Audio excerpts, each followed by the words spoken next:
Hello, everybody, and welcome to the latest edition of the Rewatch Project with Hannah and Mike. I am Mike, and with me, as always, is Hannah. How the devil are you today? I'm fine. It was funny how you turned to me when you said Mike, like you're Hannah and I'm Mike. No, it was Mike and Hannah. But yes, immediate derailings aside, we are back, and we are continuing to push on through season 1 of Babylon 5. Which episode are we talking about tonight, Hannah? We are on episode 9 of season 1. The episode is called Deathwalker. Synopsis says, a war criminal scientist who is the last of the notorious Dilgars is discovered on Babylon 5 bearing an extraordinary medication that all the powers want. It is directed by Bruce Seth Green and written by Larryt DiTillio. Okay, so not a JMS episode, which leads me to believe this is likely to be a standalone. I think we're actually approaching a run of, I think, like 4 or 5 standalones at this point. But I'm quite looking forward to that because me too. We've been watching a lot of quite story arc heavy TV recently, so it's going to be quite refreshing just to enjoy some japery. Absolutely, and we're coming off the back of 2 weeks of school holidays for our children. Which is not japery. No, not japery at all. Not for us. For them it is. Very intense parenting time. So not a lot of podcasting time. Yeah, no time for podcasting, unfortunately. But we are getting back into it, and hopefully we will be a wee bit more regular. Yes, we will be. So a couple of quick bits of housekeeping. Babylon is fibre for the soul. Couple of quick bits of housekeeping before we get into some feedback. We do appreciate said feedback at rewatchprojectpodcast@gmail.com. Alternatively, you can just leave comments right here on the channel. Do check out our friend shows as well, including Chinstroker versus Punter, The Good, the Bad and the Odd, Talk Without Rhythm podcast, Film Bastards, and I think they're all the ones I'm going to mention now. Also, a reminder that if you watch us on YouTube, that likes and subscribes really help, particularly subscriptions. They drive up the profile of the channel and make it easier for people to find us, and that results in more interaction and communication, which is the primary motivator for doing these with a greater level of regularity. And last but not least, a reminder that we do appreciate donations via PayPal if you can afford to do so without causing yourself any financial hardship. So, Hannah, do we have any feedback? We sure do. We've got a couple of YouTube comments and a voicemail from our buddy Mark.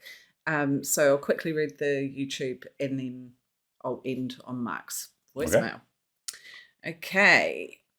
Our regular feedbacker, Mike's Musings, also known as CPMF2112, if you want to be formal, says on our last episode, In the Sky Full of Stars, JMS's favourite type of scene is 2 people in a dark room. Yeah. Very true. Yes, lots of the best scenes in the show are exactly that. I think some of the best scenes in a lot of shows are 2 people in a dark room. Yeah, and movies as well. I mean, you think about classic movie scenes, you know, Al Pacino and Robert De Niro in Heat. Brando at the beginning of The Godfather, you know, you come here on the day of my daughter's wedding, and, you know, all of that stuff. It's so simple.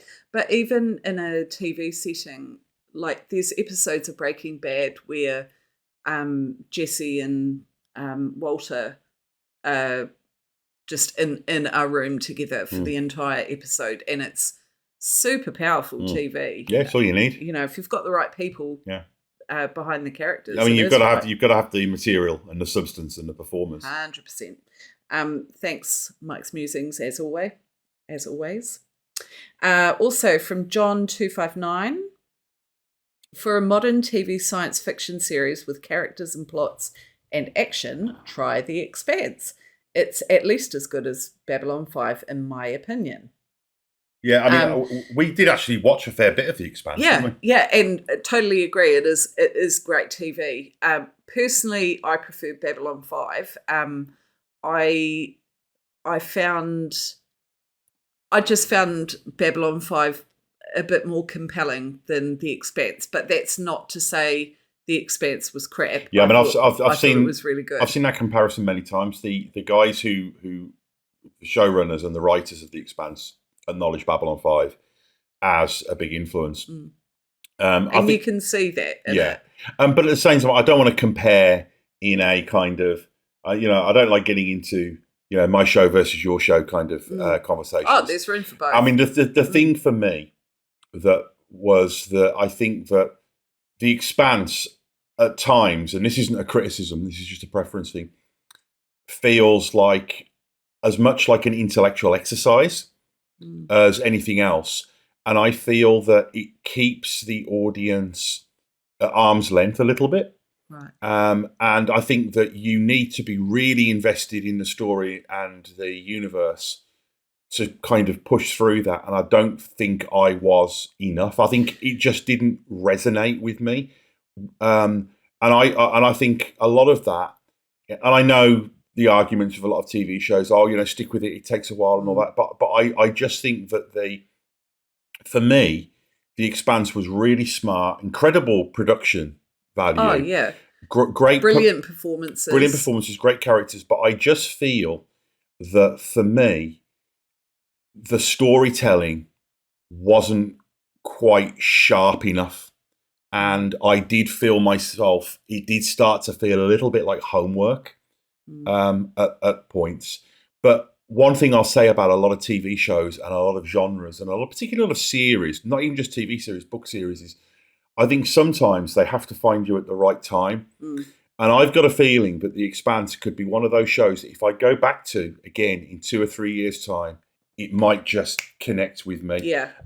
It's one of those, it's me, it's not you kind of 100%. Scenarios, And I think also we have to caveat our comments on The Expanse with the fact that we didn't watch the entire run of The Expanse. We watched like 3 seasons of it, though. We gave it a fair go. And it wasn't like we were like, oh, we're going to stop watching this. Like a lot of things, it was just... It just sort of faded out. Yeah, I just don't think, as much as we kind of intellectually appreciated it and acknowledged how great it was, I just don't think that it had its hooks in us enough to prevent that drift. It just sort of faded from our rotation, didn't it? That happens. But I completely concede that if we'd watched it a year earlier or a year later, that probably wouldn't have happened. But objectively, a great show. Yes, absolutely. And a rare example of large-scale science fiction storytelling. I know it's based on a book series, but there isn't just a spin-off of Star Wars or Star Trek or something else. And you have to credit it for that, for adding to the tapestry of science fiction. 100%. And also, it's lovely to see modern sci-fi being made for generations who perhaps B5 is impenetrable for them. Yeah. Well, maybe they can't get past the filming or the 90s of it, the 90s of it, or whatever it is, or maybe they just don't have access to watch it at the time. I mean, I grew up on, because it wasn't on any streaming platform for a long time. No, exactly. And I think that a lot of people as well have grown up with just premium cable TV shows. Yeah.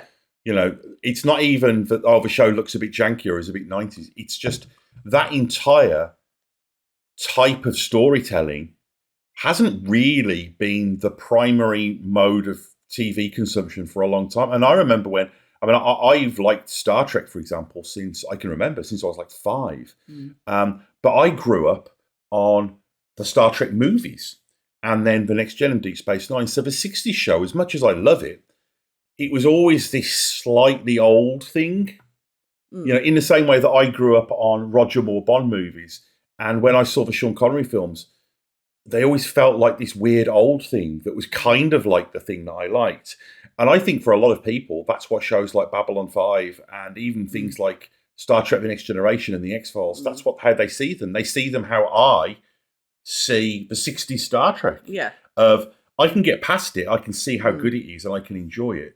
But it's always going to look like a crazy show from the 60s. Absolutely. Because I grew up with my eyes seeing different things. Well, in fact, it reminds me of, we're watching the latest ILM series at the moment, Industrial Light and Magic.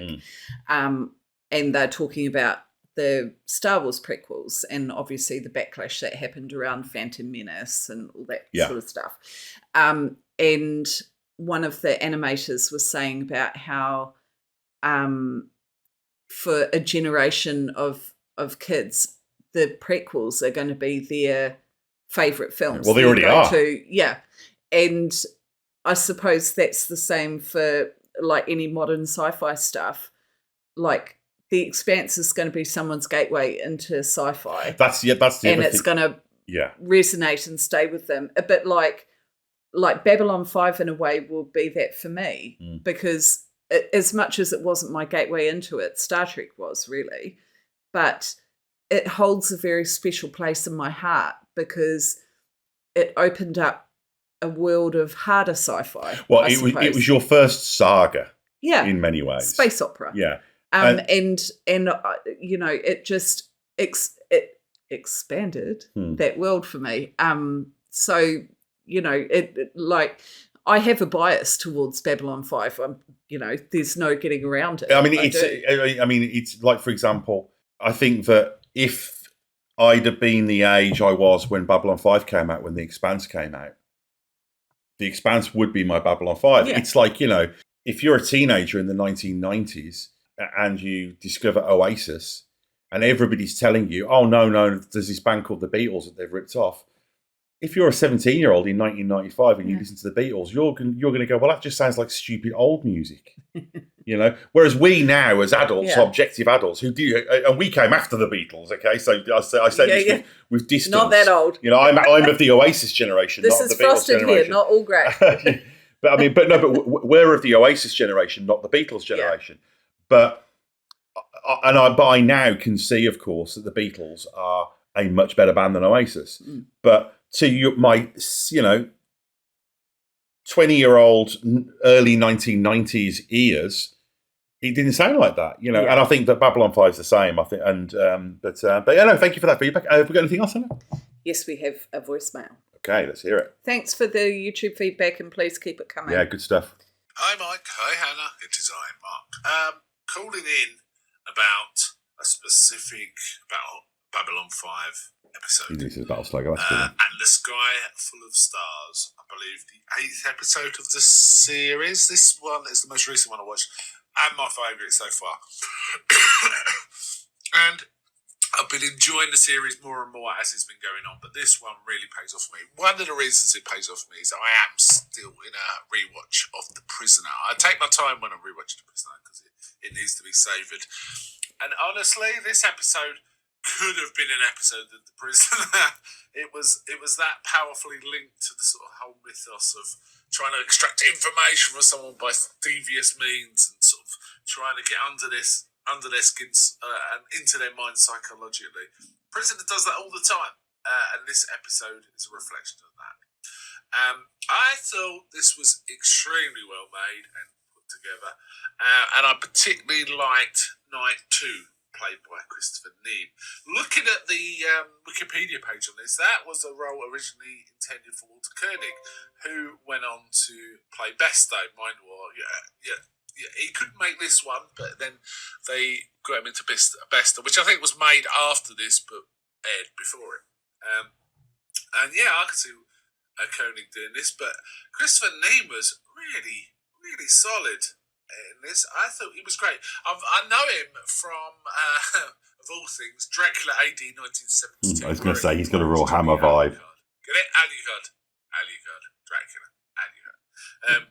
And he's really good in that. I always thought this guy should have had a bigger career because he was very charismatic and good in that Hammer film. Although his character was kind of campy and over the top in that movie, but he was very good. And he delivers it. I see that their second choice after Walter Koenig was also Patrick McGowan, which would have been quite amazing. I think I would have liked to have seen that, though I have absolutely no complaints of what Christopher Neame delivers here. Some interesting sort of parallels with The Prisoner. He's called Night 2, which is pretty close to number 2, isn't it? And the relationship here between him and Sinclair is very close to The Prisoner show number 2 and number 6.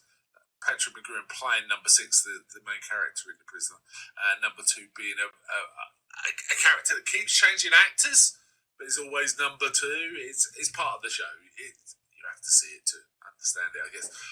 Really. Yeah. I also like the fact it's called Night 2. Night is a sort of reference to chess, isn't it? Really? Chess is also a significant part of The Prisoner, as it is with lots of shows. Lots of shows use chess as a sort of allegory of things.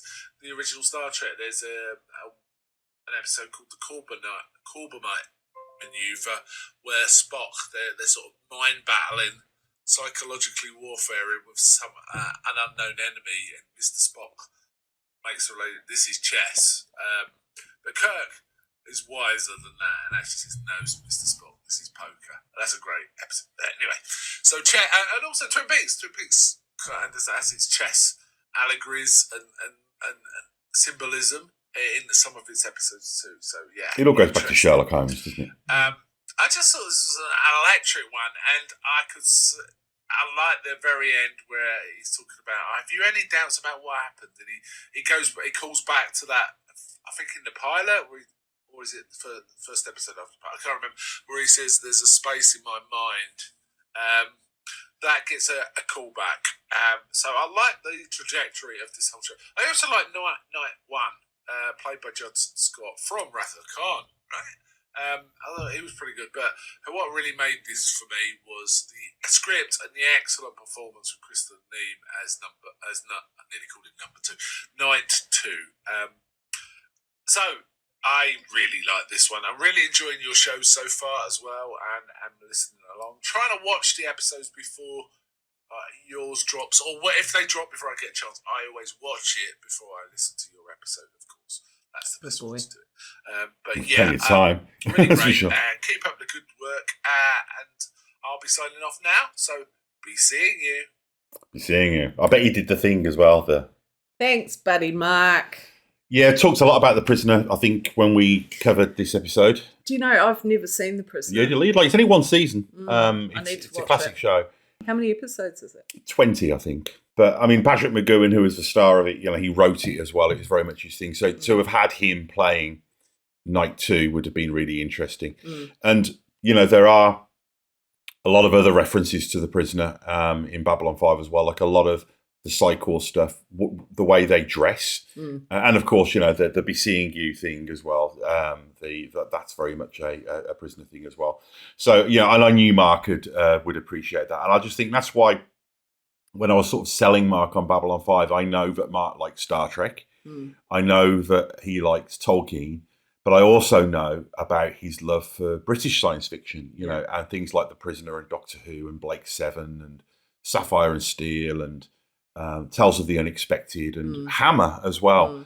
And so much. It does have a big influence on B5. Yeah, I mean, you've got actors, not really spoilers to talk about casting, but you've got actors like Michael York and David Warner turning up. I just honestly get the feeling that Mark and J. Michael Straczynski would actually probably get on in real life. I think they've got a lot of the same interests and there's definitely a Venn diagram there. Yeah, absolutely. So cool. Okay, well, we're going to hit pause. We're going to watch Deathwalker, the 9th episode of season 1 of Babylon 5, and then we will come back and have a non-spoiler conversation about it. We may not even need to have a spoiler section with this being a standalone and all, but we will see. So we'll be back in 43 minutes of our time and 30 seconds of yours. So back in a minute. And we are back. So we've just finished watching Deathwalker, the 9th episode of season 1 of Babylon 5. Hannah, before we get into some of the plot points of said episode, initial thoughts? I really enjoyed this. Very much a standalone, but smatterings of character development and just tiny reminders that there's a larger story going on. I like that Ambassador Kosh is a bit more involved in this episode. Yeah. So you getting to see a bit more about him. He's been very... Well, he is a pretty mysterious character, but he's been very mysterious to date. I thought it was great performances from everyone, and nice to see the relationship of Earth Alliance and the League. Yeah. Non-League. The League of Non-Aligned Worlds. That's the one. Because you haven't really explored how that relationship works. Yeah, because you've seen the main sort of 4 or 5 races. Yeah. But this gives you a little bit more context as to how it all fits together with all the other... And shows that they do hold sway. Mm. It isn't just the top 5. It's not just about America, Russia, China and Europe. Yeah, basically. How about you? Yeah, I really like this one. I think there was a couple of things that this episode did really well. I think firstly, it was just a good, well put together, fun 90s sci-fi episode with a kind of moral conundrum at the center of it, which, we've been kind of programmed by Star Trek to, expect and enjoy. But also, I think the thing that really worked about this episode was that it took the concept of the show out for a test drive, and it showed us what the station's for. Yeah. Because we know the concept, we know that it's this United Nations in space, but then we get episodes that are like, murder mysteries or space opera, so it was nice to actually get to see what it's for. The diplomatic detail in effect. Yeah, so we get to see a kind of, political shitstorm brew, and then we get to see how our heroes go through it, but also we get to see how it works from a Babylon 5 universe structure perspective, like you were saying, with the really looking at the League of Non-Aligned Worlds, what their dynamic is, the precariousness of the situation, but also what it tells us about characters like Londo and Jakar. So I think the great thing about having a moral dilemma and then getting to see how all of your regular characters or regular races deal with it is a great way of not necessarily further informing character, but really solidifying that stuff for the audience. And also showing the benefit of having a neutral space to deal with all of these larger issues. Yeah, it shows you. It shows you why there's a Babylon 5, like what the actual need. I really enjoyed Linnea featuring in this one for a little bit, because we haven't really, apart from his initial introduction, we haven't really seen anything. And I think that this shows one of the reasons why JMS was really smart introducing these auxiliary characters like Natoth and Via and Linnea, because what it means is if Mira Furlan is on holiday that week, you get Linnea in, but also it gives those primary ambassadorial characters somebody to talk to so they can speak to the audience. I love Linnea as a character because he's, as much as he's, the attaché and very much, the personal assistant to the ambassador, he is a very wise, self-aware character. Yeah, he's kind of got this sort of almost got a very Zen vibe. Yeah, it's like a young monk. So like hearing him expand on why the Minbari voted no, I thought was really good, because it just shows that he has an awareness of their shortcomings as well as all their strengths. Well, and it also shows you that he has an interior life outside of just being Delens. Yeah, he's got a bit of something to him. Yeah, exactly. And I think that this episode's a great example of how much a adventure of the week storyline can enrich the universe, because I think sometimes people mistake plot as being the only way of enriching your universe. Whereas sometimes it's just time spent and situations that do that. You know, just give your characters a problem and let them deal with it and see what that tells us about them and their races and their histories and their universe and the concepts of the show and all of this kind of stuff. And the politics, you know, if you look at the way that everybody reacts to this, we learn something. We were reminded that Jakar is ultimately self-serving. And, you know, it really, sorry to interrupt you, it quite amused me how Jakar kind of says that Londo's being like this horrible person for voting no.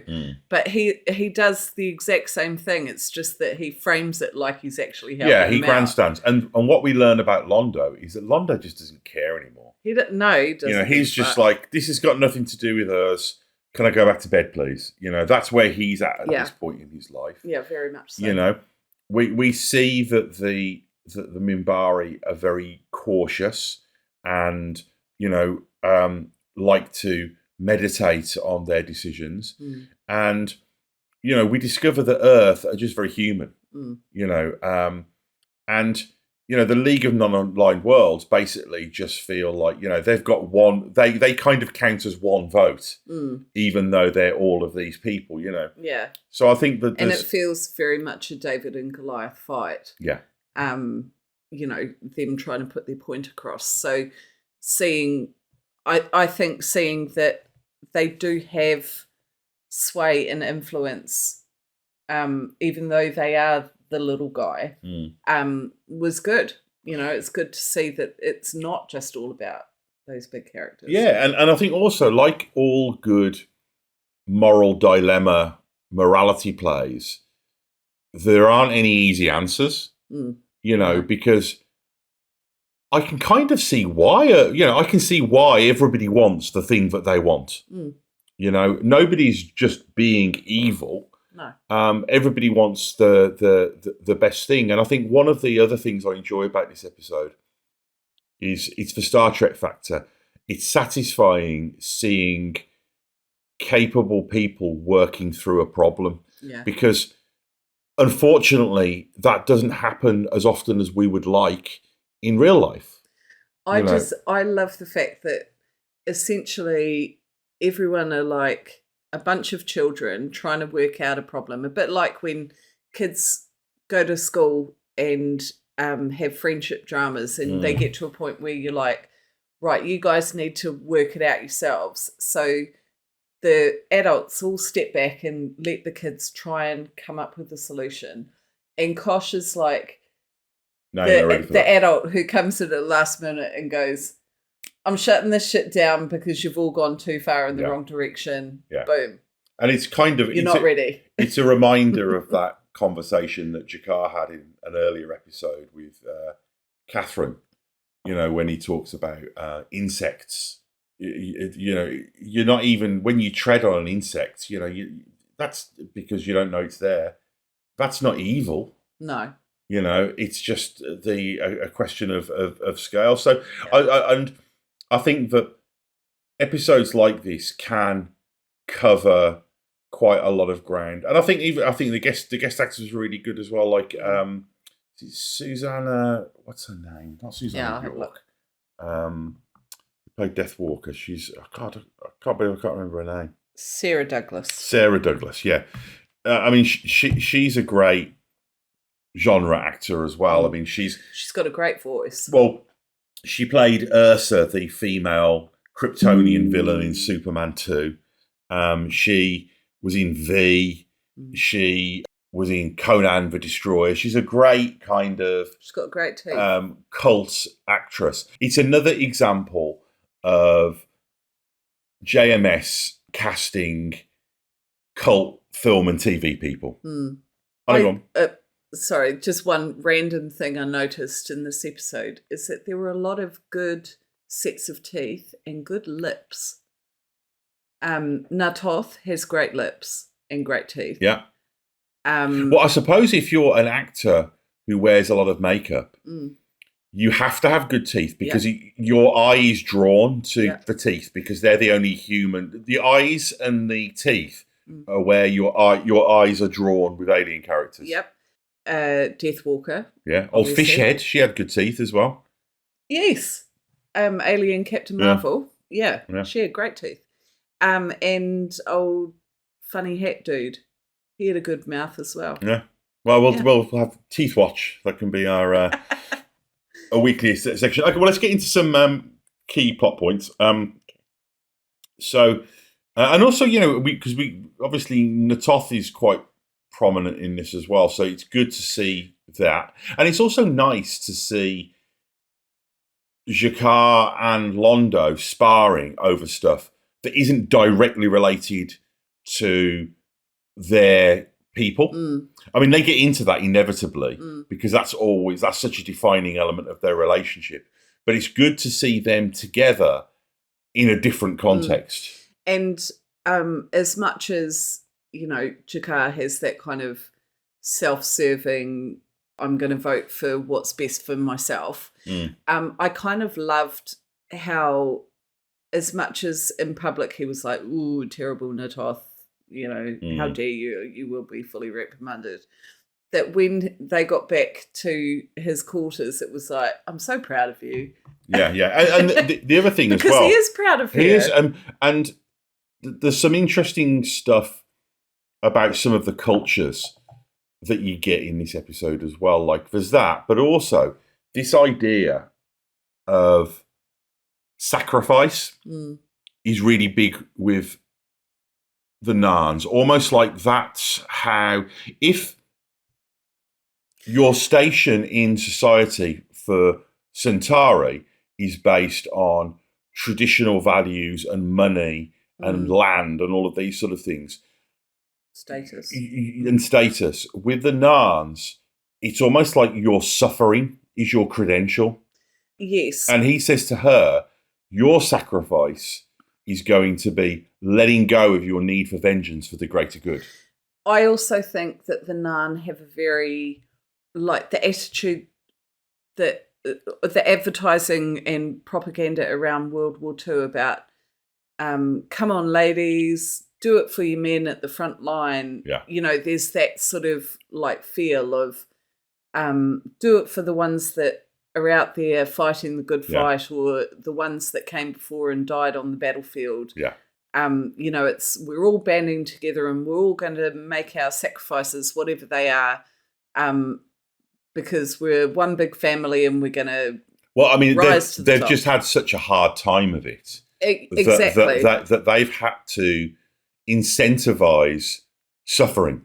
Yeah. Because it's a necessity. And I don't think that's really been explored that much yet, of how bad the Narn suffering was. Yeah, because I mean, they've referenced it, but I think because in the pilot and for the couple of episodes afterwards, G'Kar was very much the aggressor. And he was always saying that I'm doing this because of how we've been treated, but we never saw that. All we've seen. All you see is this aggressive person exactly. coming in. Yeah. So I think that's the kind of onion that's getting peeled a little bit here. And this is an early example of that. The other cultural thing that I like is, and this is something they've done more in previous episodes, but I think they've dialed it up a bit more as they're starting to define them, is I love how increasingly the aliens' characters' living quarters are reflections of their homeworld. Like G'Kar's is lit very red, and we know that his homeworld is a bit like, it's a hot, because they're like lizards. It's a hot, fiery place, a bit like Vulcan, I guess, or he's made his surroundings feel like that. And in the same way that we said that Babylon 5 does a really good job of visually defining races by architecture and spaceships and clothing and visual looks, that's now extending to their living environments. So, and I think that subconsciously, that's such good storytelling. And when I said, we were talking about The Expanse earlier on, about how I feel like, to me, it just didn't quite have that sharpness of storytelling. And that's the kind of thing that I mean, is the fact that it's, and I don't mean, I'm not talking about dumbing stuff down and making it really obvious that this spaceship sees people. And the way that you would do that on a TV budget in 1990 versus a show made for Amazon Prime in the 2020s are different. But I just think that this is another example of this really clear storytelling. Well, it's like subliminal storytelling.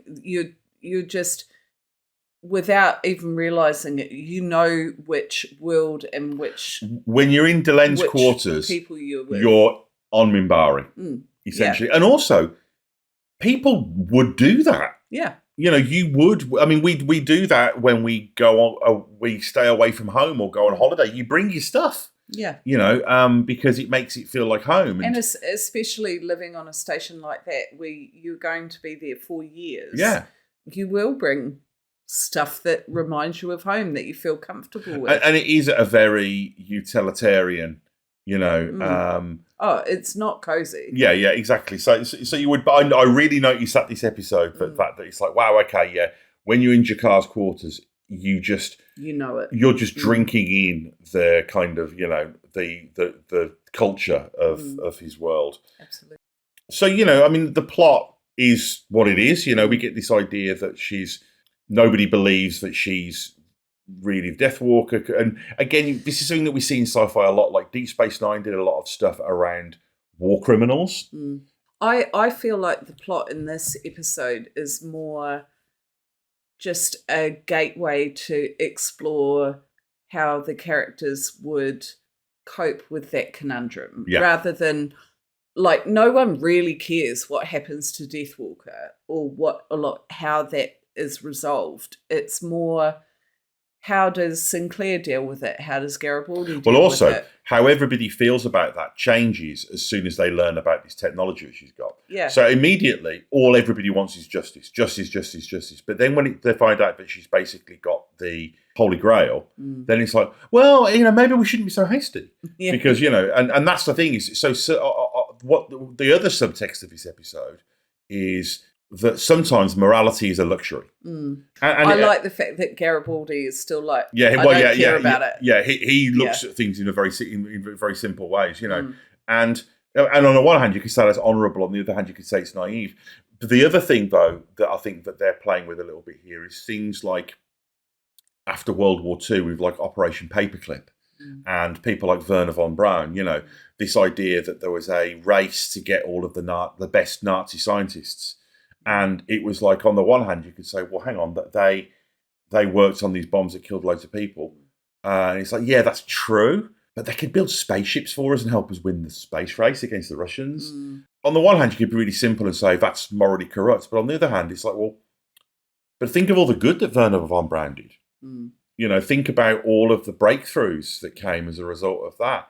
And it's such a hard conversation because, you know, and I suppose that it feeds into that with the reflection of the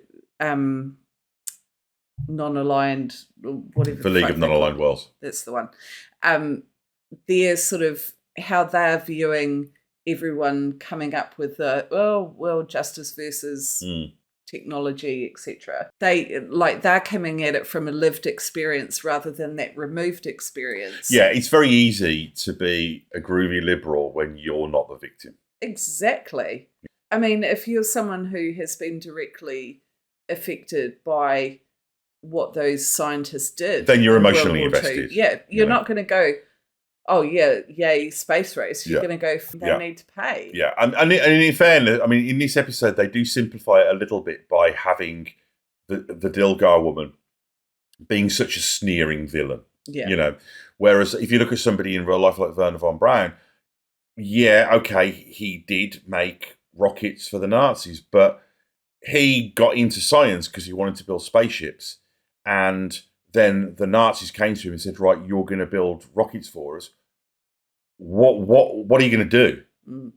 I think that it does slightly undercut it. I think it would have been interesting if they had maybe played the Deathwalker character as a more morally ambiguous character. But again, I think part of that is when the show was made. I think part of it is just, okay, well, we've got 45 minutes to tell this storyline. So I think it was just... It's got to be sort of quite clear. Yeah, I think it was just an expedience thing. So I think all of that stuff's pretty interesting as well. And the idea that it's like an anti-aging, it's the elixir, basically, isn't it? My first thought was the overcrowding that it would cause. If no one is to die, then... how's that going to work? Terrible idea. Yeah. Although we have got interstellar travel now in Babylon 5. But, still, you are going to run out of room at some point. Yeah. We've also got the subplot about Kosh and that guy just talking bollocks. It felt very much like, what's that Star Trek episode where they talk in metaphors? Oh, yeah. Oh, gosh, what is that one called again? I'll find it. Darmok, it's called. Darmok, yeah. One of the things I want to mention here as well is I love the design of Kosh, because I think his encounter suit does look great and he's genuinely alien looking. But I love that when he turns around, his back looks like a shower curtain with a walnut shell above it. A very audacious design as well. He's so Dumbledore in his phrasing about listen to the music and not the song. Yeah, well, I mean, it reminds me a lot. Thank you, Dad. It reminds me a lot of like the giants in Twin Peaks, and that was a big thing in the early 90s was cryptic characters. And I almost feel like this subplot was an excuse for them just to get Kosh to say really ridiculous stuff like the hour of scampering and stuff like that. It almost just feels like they were just riffing in the writer's room and came up with that. But what comes out of this is this idea that for whatever reason, Kosh has been like harvesting knowledge and emotions from Talia. So we'll have to wait and see, what that's all about. And he talks about how when she says, "What's that for?" and he says, "The future."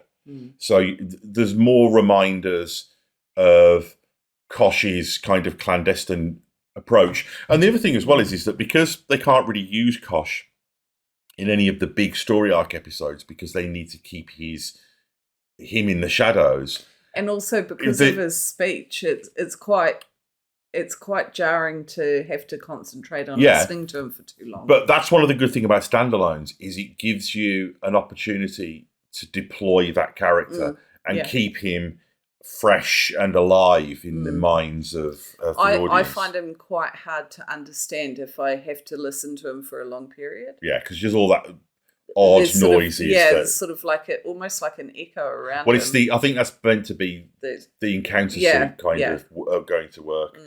But so the League withdraw from the agreement as well. I love the fact that one of the ships that comes in is just a flying saucer. So it could just be the idea that maybe they were what we see when we see flying saucers. I love that one looks like a red bee. It's got like that, like a stinging bum on it. That whole, and I think this was because they used CG. They could actually do this. I like the fact that they didn't see using CG as like a second best thing. It wasn't like, well, we don't have the time or the money to do models, so we'll just do CG because it's cheaper. They actually thought, well, what can we do with CG that we couldn't do with models? So we're actually benefiting from this. And one of the things that Babylon 5 really introduced into film and TV sci-fi really was this idea of organic spaceships. We see it in Farscape, we see it in a lot of the Marvel movies and, this idea of living ships. So I think that's interesting. I also love... I love that concept because it brings up so many challenges. Yeah, well, it's and we do that. I mean, we use horses in real life. Animals are used for transportation. So would that be any different if there was space whales or anything like that? I also love the fact that whenever Talia goes into her dream place, it looks like a David Lynch film. Well, I thought it looked like she was in like the Total Eclipse of the Heart Bonnie Tyler music video. It had that kind of turn around. Yeah. I expected it to be kind of like dropping a glass in slow motion and kind of billowy curtains and all that kind of stuff. It felt very much like that. there's a lot of good ideas in this episode, and they kind of pile them on top of each other as well. Like there's 3 or 4 ideas that are just sort of thrown out there that could have been the basis for an entire episode in their own right. Like this idea of having to take life to preserve it. This idea that you can steal life from other people to prolong your own is a really interesting idea. It is. You know, and just the moral implications of that. So I think it shows just kind of, you know, the big brains that are working on this show. But I love the fact that they pose that and then Kosh is like, no, it's not, you're not ready. Kosh puts the kibosh. Oh my gosh. Oh my gosh. Oh my gosh. Kosh has put the kibosh. Josh. No. Stop this. So he says that they're not ready for you. He's with Ace Mace in space. No. I am putting the kibosh. He says that they're not ready for immortality. Stop it. The other thing I noticed as well, and this is always the case with, I don't know if this is just the case with standalone episodes or if it's the case with the non-JMS episodes, but most of the standalone episodes are non-JMS episodes, is they never have that weird extra scene. Like, you know how, like I always say about how Star Trek's programmed us to expect that, you know, they catch the bad guy and then there's another scene and then it ends. But Babylon 5 usually has several wrap-up scenes, so you think it's ended and you go back. But the standalone episodes, because they're much more structurally traditional, it's sort of straightforward. They don't need that, because often with the big story arc episodes, there's so much complexity to storyline that you need to actually let things settle, wrap the storyline up, but also have the characters reflect on it, and then also maybe do a little bit of foreshadowing as well. With episodes like this, it's very much just kind of like, right, okay, God, that was all a bit mental, wasn't it? Well, bedtime. Yeah. Let's eat. Anyway, any final thoughts on this episode, Hannah, before we wrap up for the evening? I really enjoyed it, and it was a thoroughly entertaining 43 minutes. Alrighty, that's what she said. I'd give it a 8.5 out of 10. Well, while you're looking up the next episode, I'll do a quick bit of housekeeping and just remind you that we do appreciate feedback at rewatchprojectpodcast@gmail.com. Alternatively, you can just leave comments here on the YouTube channel. Do check out our friend shows, likes and subscribes if you consume the podcast via YouTube.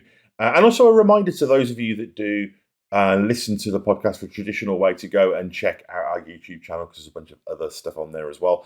Other film, TV, music, and general pop culture related goodness that cohabits the channel with this here podcast. And last but not least, we do appreciate donations via PayPal. But as is always the case, please only do so if you can without causing yourself any financial hardship. What are we talking about next time, Anna? The next episode 10, is called Believers.